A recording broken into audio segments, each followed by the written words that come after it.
This is the last chapter in Calico Girl. The crowding situation at Fortress Monroe forced many contraband to set up their families in large tent cities outside of the walls of the fort in what remained of Hampton, Virginia. The conditions were cramped and worse than what had suffered inside the fort.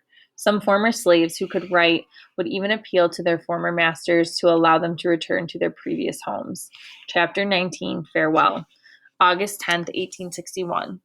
Mrs. Peake asked the scholars to return to the adult evening school with their parents.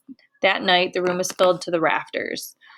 I know you will all have questions, she said, but please hear me out. I will tell you everything. Then she explained what most of the parents already knew. The fort could no longer hold them. And because of the overcrowding, it was necessary to move the school outside of the fort, too. Our schoolroom door will not close, she said firmly. We will open many other schools for our children to attend. I have been in contact with the Missionary Society in Washington, D.C. They will be sending more teachers Monday. Some parents clapped at hearing the news. Many more had questions for Mrs. Peake to answer. Before we end tonight, I will tell you what the children and I have planned. We will put on a pageant for the officers and soldiers as a way of saying thank you for their help. The children will sing, read verses from the Bible, and recite from memory. The parents were very pleased with Mrs. Peake's idea.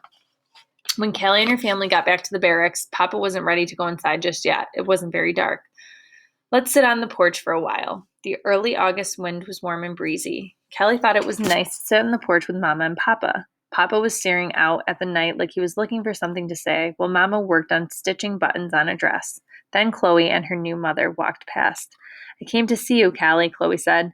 I came to say goodbye because you're leaving tomorrow and I'm feeling a little low. Why? Callie asked her. My best friend is going away, and I don't know when I will see her again. I'll write letters to you if you write back, Callie said with a smile. I never had a reason to write a letter before, but I promised to learn how and I will, Chloe replied, giggling. Chloe was looking at what Mama Ruth was sewing. Her eyes grew big. Are you going to wear that dress in school? Chloe pointed. It sure is fancy for a school dress, she added. Which one? Callie asked. That green one, Chloe said. It was Susie's old party dress. Look, Mama Ruth said, holding up the dress in front of her. I did some finishing things to this one, too. It looks good as new, doesn't it? Yes, it does, Mrs. Union said, smiling. It's beautiful, Chloe said. Do you like it that much? Callie asked. Oh, yes, indeed. I could never dream of wearing something so fancy and beautiful, Chloe said. Why don't you wear it now? Callie said, looking at Mama. Oh, may I? Chloe asked Mama, and then she looked at Mrs. Union, who nodded. Chloe put on the dress on top of the one she was wearing. It came to the center of the porch, and she came into the center of the porch and under the bright moonlight twirled all around in front of them. The skirt spread out into a beautiful green circle. It was as if Callie had never noticed before, or maybe she thought she didn't want to notice it, but it was a beautiful dress.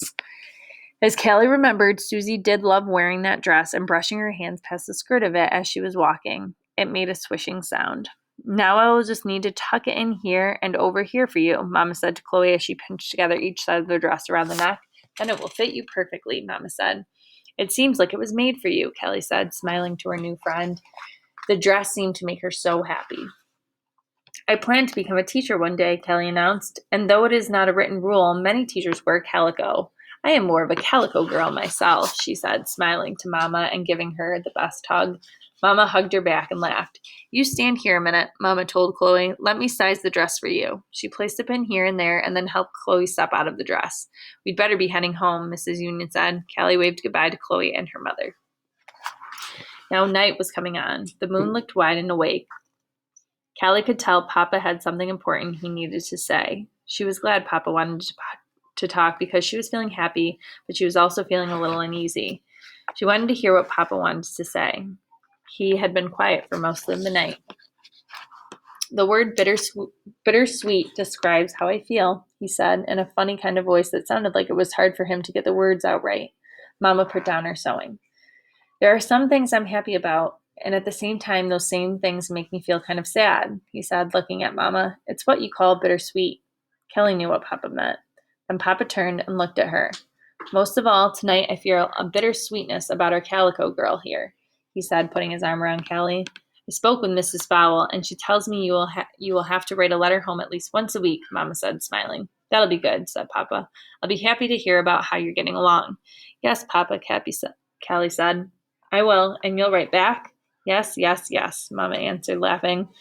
When you come home, we'll have to call you Calico teacher. Calico teacher, Mama repeated. That sounds pretty good to me. And they all laughed, but Mama laughed hardest. Then they all got quiet again, as if the wind blew away all of the words they each wanted to say. I suppose we ought to go to bed soon, Papa said. The morning is going to be a busy one, and it will come soon enough. Mrs. Fowle will be taking you on your big trip. I know, Kelly said, and everything will be all right, she told him, taking hold of his hand. Even though I will be busy learning, I will not let myself feel how far away I am from my family. And if I do, I will remember what you told me. I could never be lost from you or Mama. When I look up and see my stars in Big Dipper, I can never be. When I look up and see my stars in the Big Dipper, I can never be lost. I will remember that the North and the South are under the same stars, where my freedom lies. My freedom is in my stars.